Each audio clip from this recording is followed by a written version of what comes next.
For ambitious dads caught between work and home, this is where you find your footing. Here's your host, Jeff Hittner.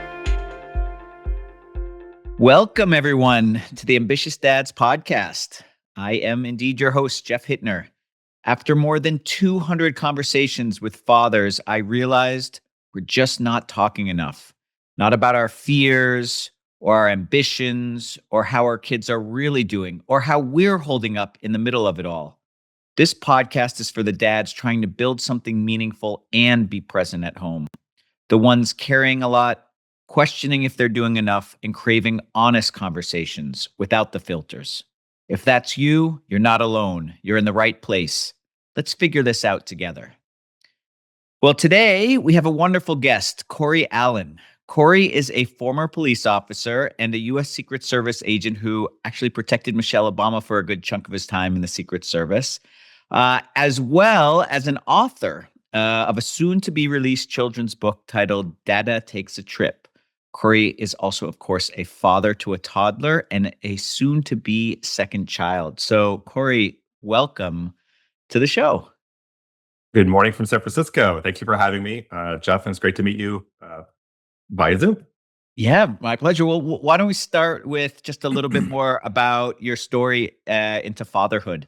Because, we've all, a lot of the dads that I've had conversations with have a bit of a unique journey, and I know yours is similar in that uniqueness. Can you talk a little bit about that? Absolutely. In a former relationship, I had been through the adoption process, so I was very familiar with that, waiting for the phone call to be matched. My mom and all her siblings are also adopted, so that runs deep in my family. So that was the original route we thought we were going to go. And then life changes, moved to California, met my current spouse. And then during the pandemic, we started having these discussions of like, how do we want to build our family? And he's Chinese American. So in Chinese culture, bloodlines are really important culturally for them. So it's like, okay, well then we need to go to the surrogacy route. So then we kicked it off 5 years ago with a conference here in San Francisco. And then we created embryos that same December, immediately matched with a surrogate. Long story short, that didn't work out. And then I was down to no embryos left. So we had to go back to the table, create more embryos. And here we are. My son will be 2 in June, and our daughter is expected in 3 months, which I'm not terrified of, but just like the chaos that's going to bring. And I don't know, like I'm trying to wrap my head around that. But it's been a long, abnormal and bumpy and expensive journey for us. But we have an amazing son. And of course, soon to be a daughter. So it has been working out long term. Well, that's wonderful to hear. Can you actually talk a little bit about, I've talked about this on my podcast as well, that without a doubt, there must have been a grieving process to go through some of the ups and downs in your journey. Can you talk a little bit about what that was like for you and your partner? Yeah, so when we started the process, they not oversold it, but it was packaged as, spend X amount. It's going to be a smooth journey. A year later, you'll have your bouncing baby. It's going to be nothing but rainbows, butterflies, and sunshine. It was not that way at all. Nobody prepared us for the grief that came with having transfers, your embryo transferred into the surrogate, and then it fails. Because during that waiting window, you're waiting on a blood test, you get a positive, and then it goes down. So then you lose the pregnancy. Nobody prepared us for that grief. Worse yet, nobody prepared us for 2 miscarriages. We had one at 7 weeks and one at 16 weeks. And those were incredibly difficult. The 16-week was really hard for me. It was a loss, and I didn't know how to process that. And other than just breaking down, crying. And at that time, we were double tracking. So we had 2 pregnancies with our son, who was 4 months or so ahead of the other one. So then our baby shower was for 2. We had done that level of planning because we were 4 months. We were like, all right, we're good. We're beyond the first trimester. And then just the crushing grief that to this day, it gets me choked up thinking about the child that we lost. And that was another son that we were supposed to have. And then nobody prepared us for that stuff. And that's hard. And when 20% of women, I think, believe here in at least the US, suffer from a miscarriage at some point, why are we not actively talking about these things that so many of us deal with and the coping? So to this day, all of our friends who are parents by surrogacy. We're one of the few that's had a miscarriage, let alone two. Um, but we found resolve and strength, and we just keep moving forward. You've got no choice. You've got to process, talk to your therapist, which I did. Talk to my friends and family, and then you just keep moving forward because there is no other option, right? You can't dwell too long on what has occurred. And can we talk a little bit in the same context around? First of all, thank you for sharing that. And when I went through the grief of infertility, it was really fascinating. At that time, it felt a lot more difficult to find people who had gone through similar situations. And so I'm glad to hear that it was obviously a difficult process, but one that you were able to find support in quite easily. Can you talk a little bit about what it's like when, um, and you don't need to share who, but when one of the two of you is not like the biological parents, like what sort of pressure does that put on you, on yourselves for like the nurture part of becoming a father? Yeah, it's part of an ongoing conversation. It's got to be. And so, present day, when our son rejects one or the other, and if one is more just, as you said, intuitive to like maybe the needs of that child through whatever relationship through whatever the environment is in, of checking in with each other and doing so often. Like, hey, I noticed that, you know, Kai didn't want anything to do with you last night. He pushed you away. He was screaming for Dada or he was screaming for Papa. And we just have to do those check-ins because those are very real feelings of rejection and or guilt. Just making sure that, hey, we know this is a phase, right? The child's going to ebb and flow through their lives of wanting one of us. We are feeling different needs for that child, and just making sure we're checking in because it's not easy to witness or to experience, and just being vulnerable enough and secure enough to talk to each other. Like, hey, how does that make you feel? Like, I know that sucks.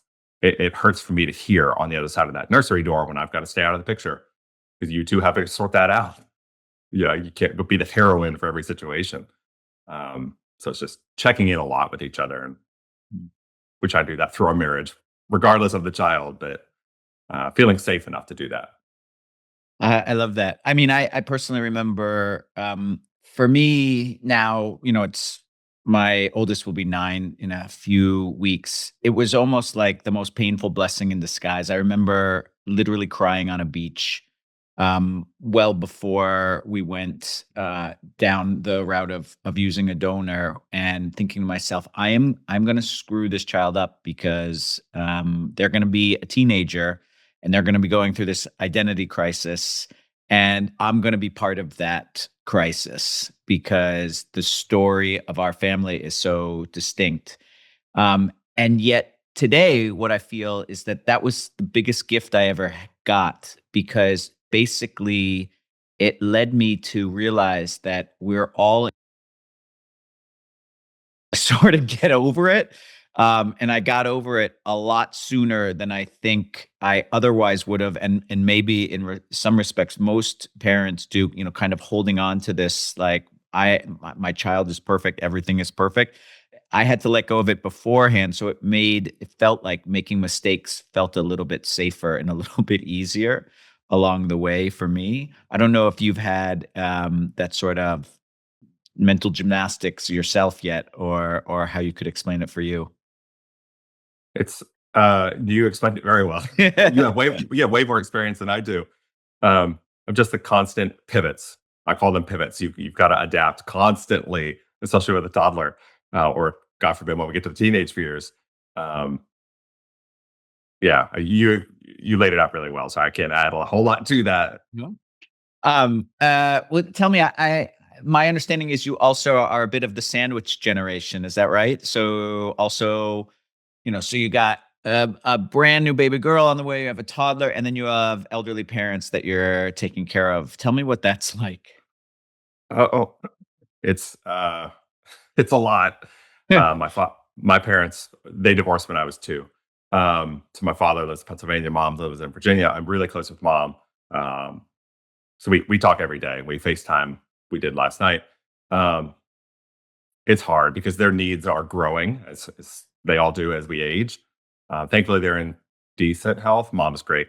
Um, it's exhausting because, especially, yeah, something about the American baby boomer generation. Like, uh, some of them just don't really have the ability to think beyond themselves. And this is not a bash on them. It's just what we're seeing in real time play out. And we love them dearly, but also like, hey, I've got a toddler. I'm exhausted at the end of the day, and it's hard to be their support network as well.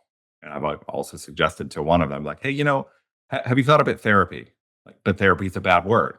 I'm like, no, I have done therapy for like 2 years to make sure I went into being parenthood, being the best I can, Mm. and it's just immediately dismissed. So it's a lot to manage those relationships. And then my in-laws actually live on the first floor of this house. So we not cohabitate. They have their own ADU, fully separate living spaces. But my in-laws we see almost daily, and they're in their 70s. So my husband deals with managing their lives. And to add another layer to it is they moved here in 1982. So from China, but their primary language is Cantonese. So my husband then handles their business aspects of rental properties and translating and doing all those records. So my husband's managing a whole lot more than I am because my parents are on the East Coast.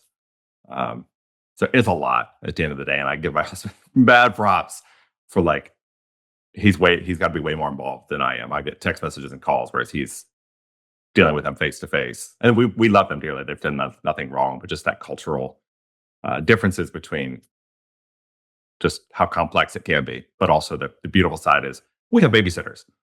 Mm-hmm. Like Friday night, we're like, hey, can you put Kai to bed tonight? We're going to go have cocktails with our friends right down the street.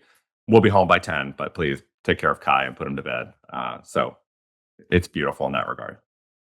And have you guys figured out, like, or is it kind of an ongoing process, kind of the boundaries that you need to put up in order to feel not overwhelmed by having parents and children to manage?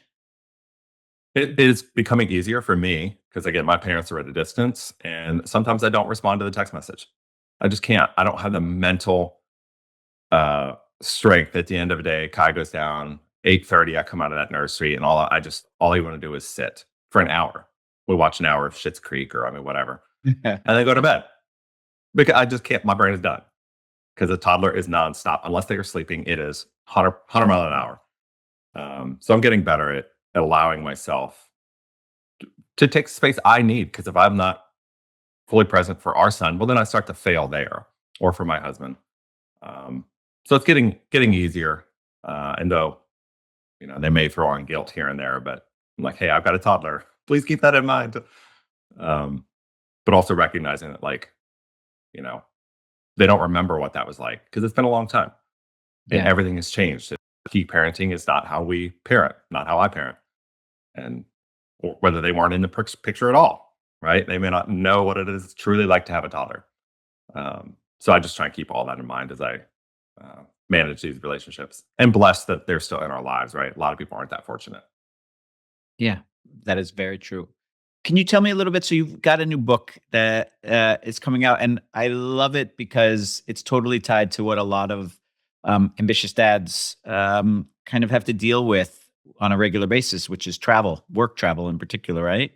What sort of possessed you to write it? Was it a specific experience? And how has it changed your thinking? Like just going through the process of writing it and publishing it. It came to be out of need. So I had a work trip to DC last August, and I was going to be gone for a week. So I was putting Kai to bed the night prior. By the time he woke up, I was going to be gone in the morning. So I had to get to the airport. And I was like, we have 100 books in this house. But I was like, I would love to have a book that like explains Dada has to leave, but he'll be back. He loves you. He's going to miss you. So literally on the flight, I wrote it on my phone. I let it sit in my phone for a couple of months, and I was like, screw it. Like, why not? Let me try and do something with this and see what I can come up with.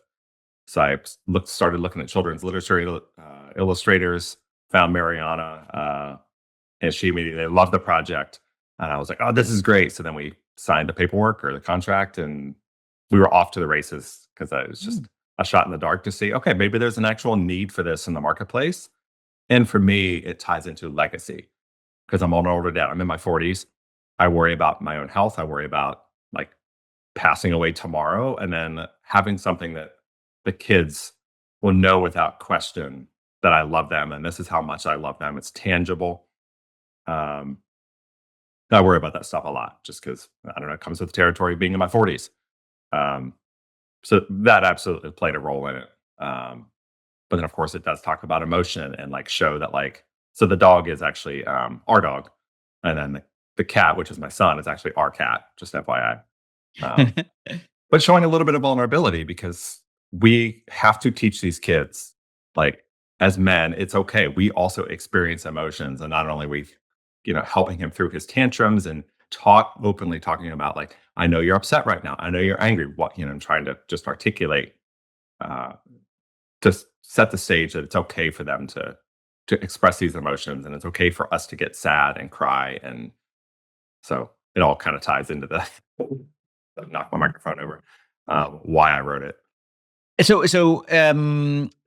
For the dad, what's the takeaway in the book? Is it about are there some new strategies for kind of how to position either your thinking or your child's thinking when you go to take a trip?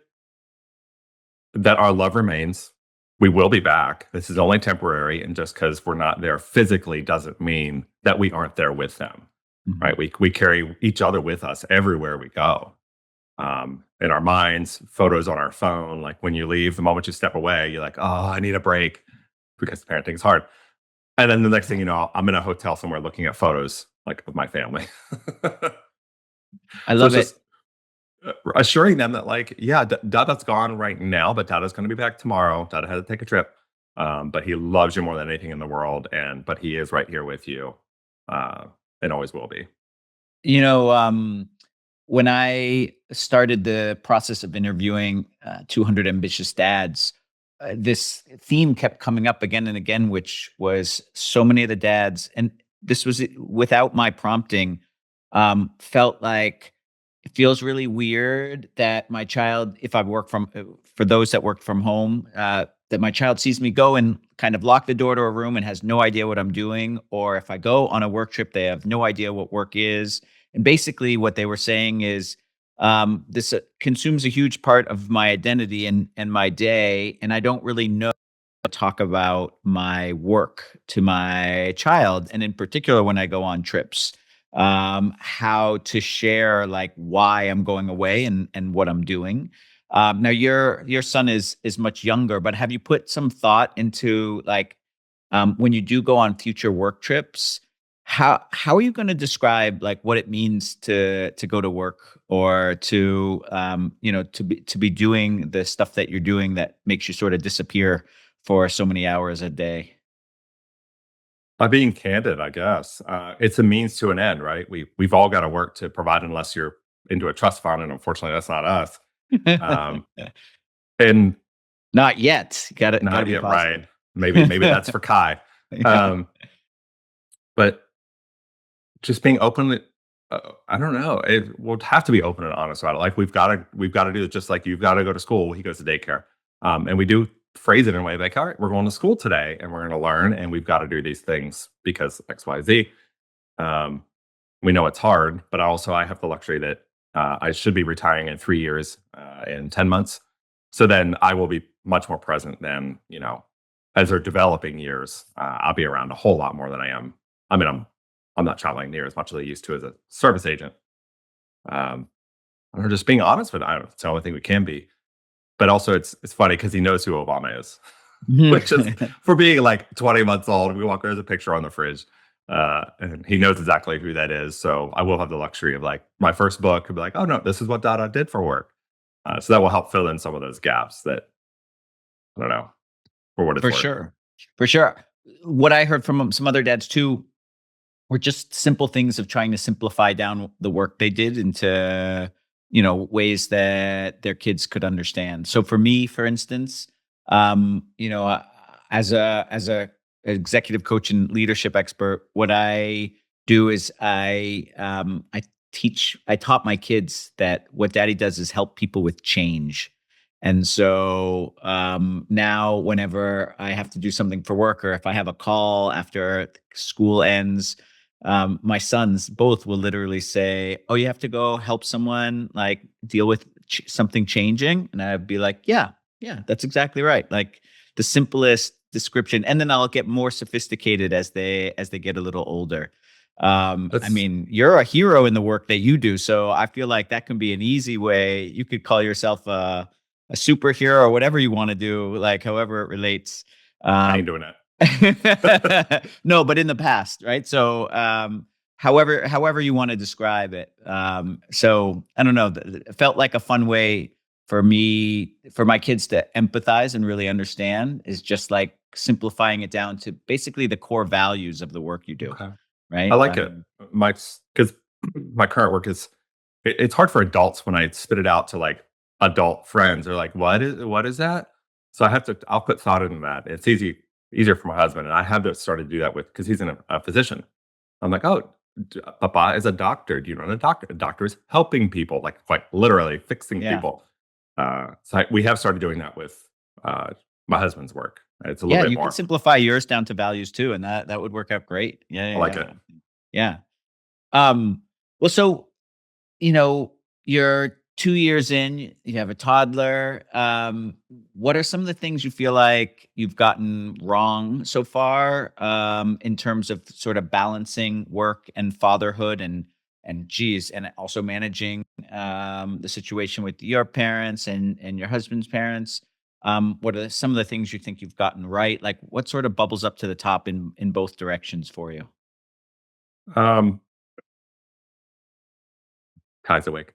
Acknowledging, I'm the first to own my mistakes, right? We have a dog, and the dog's behavior changed when Kai was born. And he used to be just, he listened, he was obedient, he never was counter surfing, he was animate, and all that's out the window. Like that is jumping on counters and just scavenging for food and praying after our son when he has any snacks in his hand because it just goes everywhere. Um, I was yelling at the dog a lot and failing to realize that Kai is watching everything we do, everything. And my husband called it out, and it's that moment of like, oh, you're absolutely right. I need to fix this, and I can't continue to act like that. Always yelling at the dog because the dog is doing something wrong, and blah blah blah. Um, Learning better patience, more patience. Um, Early on, like I didn't know how to handle the frustration, and it wasn't.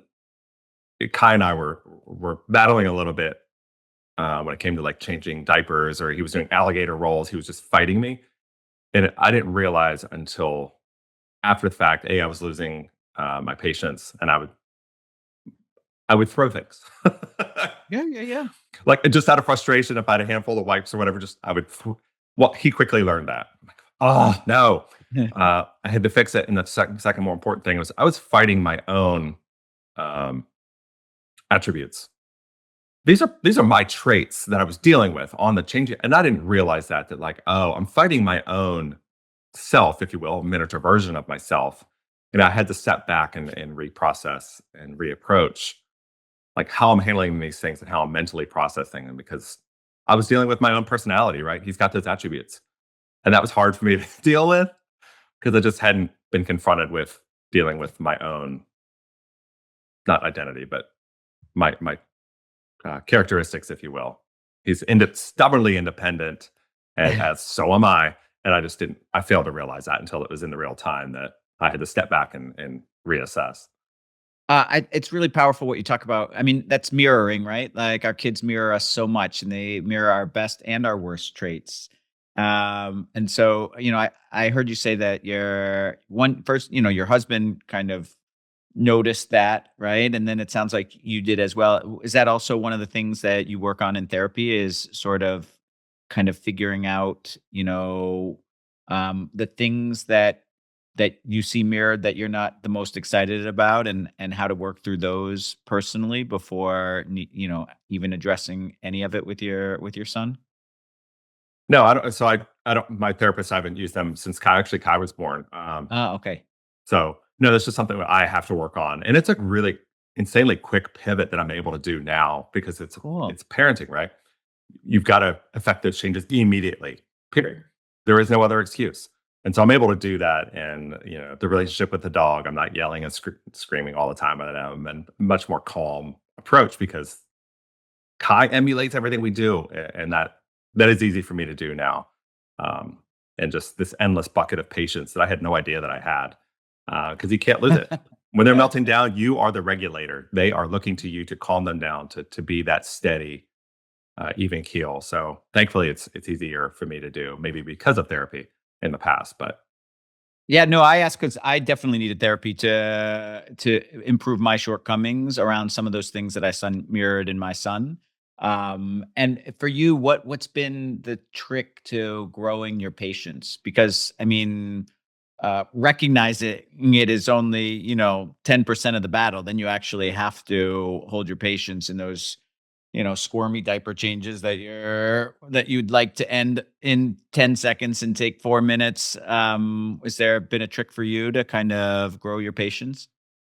I have to literally take a deep breath, exhale purposefully, and that usually does it for me because, as you know, it's got to happen in real time, and it's hard to do at times. But I literally, okay, this is not this. He is safe. There's nothing like in danger right now, so it's okay to take a moment, take a deep breath. Okay, if he wants to jump in the crib for another minute in the morning, is that one extra minute gonna? If he doesn't get that, sorry, it's 7:30 in the morning here. Um, will it prevent a meltdown? Yeah. Okay. Well, that meltdown's going to last 20 minutes. So if I give him another minute to do XYZ, is it really the end of the world?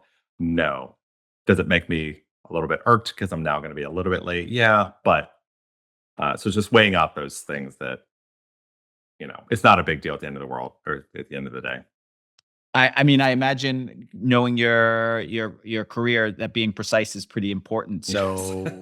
So those that growing into that flexibility like deserves a serious pat on the back because I'm sure it's a challenge. And I have very similar um well sort of similarly distinct experiences with my wife where there'll be a situation and I'll look at one point my son asked for dessert before dinner, and in my head I was like, absolutely not. Like, if we say yes to this, it is just uh the road to permanent craziness at the dinner table and all that. But my wife simultaneously saw our son's having a tough moment.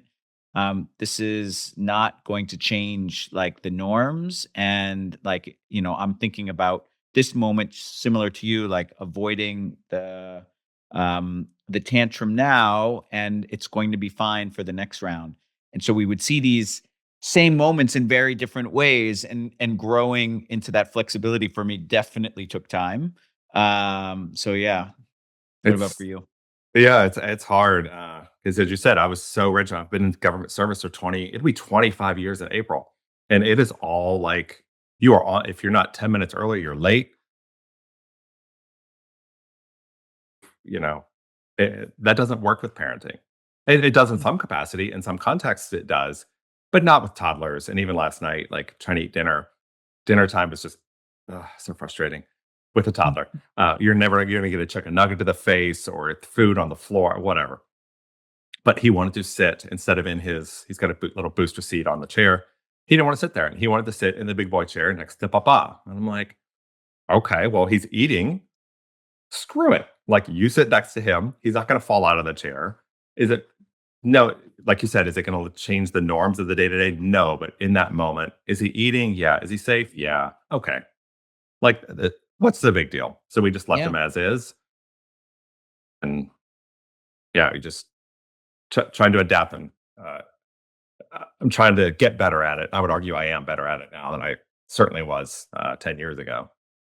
I mean, I love this conversation because this truly is like growing into flexibility. I find for many dads, me in particular as well, has definitely been like a process that I've come at kicking and screaming for a while until I finally became really self-aware of like, yeah, how much more flexible we can be with our kids and not like cause this imaginary damage we think yeah comes And from violating our day-to-day norms. So really appreciate you sharing that.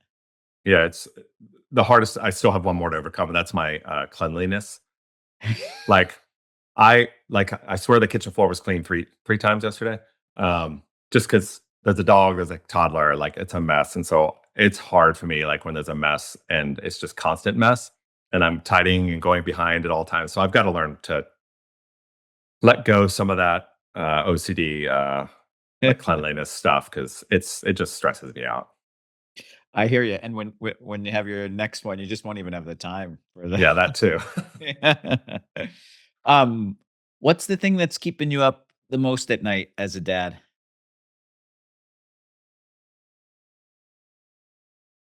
Probably back to legacy and mortality. So I we lost my stepdad in right before Thanksgiving.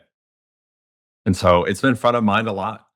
And we had friends over yesterday and they have a son who's also, their son is 14, 16 months, something like that, close to Kai. We talk about health, right? We're all, none of us are getting younger. We're talking about our A1C levels, talking about cholesterol, all that good stuff. Um, I'm just worrying about that a lot and trying to make sure that I'm making wise choices day to day. Because the kids are young, and if I pass away tomorrow, like they're not going to have those core memories because they're just not, they're not going to be able to recall them yet at this point. So that keeps me awake a lot of worrying not only my safety, and I'm safe with what I do. I bought a big an EV, but a Mm, larger car, of doing everything I can to protect the family, the bubble, right? Of course, it's what I did for a living. mm. Making sure I cover all those bases, but also the loss of control when we put Kai into the world. So we sent him to daycare, and day one daycare was I bawled. I absolutely bawled when I dropped him at daycare because it was a loss of control of safety that I provided, and now I'm handing that over to somebody else.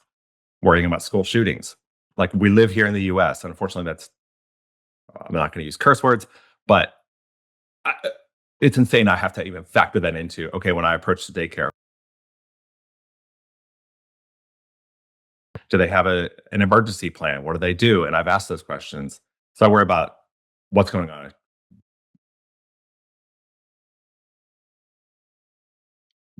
Yeah. Um and when it comes to legacy, how are you what I heard you say before was this book is sort of part of the legacy too, right? It's the story to let your son know that hey, daddy really misses you. Are you thinking of any other sort of ways to develop legacy for your son and your family in general? God willing, by just being present, just being the best dad that I can be. And mine wasn't around when I was little, so I'm learning Hmm. to do that by my own instinct. And I get to be the dad that I desired. Because mom and dad divorced when I was very young. Um, I'm just hoping and praying that I'm around to be there when they graduate high school and college, and just emulating the behaviors that I want them, and hopefully they take on the core values that I cherish so much and I teach that to them that I learned from like my grandfather. Um, that's the best gift I can give them, right? It's just being present and staying off my phone. And this weekend I was on the floor a lot, and I love playing with cars on the floor with him, getting to relive my own childhood. Of That's the best way I can think to impact legacy is by just being present. I love it. Well, I think also your book, I mean, that's legacy in a very different way, right? Because that's sort of like a demonstration of how much you care through something you created, right? I've interviewed some other dads, and they've talked about doing video journals or, creating an email address to their child, and they send like one email a week or a month to their child that they won't actually read them until they're 18 years old. I don't know, by that point, I'm sure the child will just put it into ChatGPT and get a summary, but, um, But all of these are just unique ways of looking at legacy. Like, Um, I do create a photo book once a year. So on Kai's birthday, I take from through Shutterfly, and I take, hey, tell my husband, hey, send me your favorite photos from the past 12 months. And so every 6 months, I'll update photos on the fridge. Like, okay, we went to visit grandma and we did XYZ. And so I'll do that again every year for both kids. Is I create a physical hard book of our favorite pictures from the year, because all of our photos are now living in our phone. Like, who knows what happens if, you know, the phone died, whatever.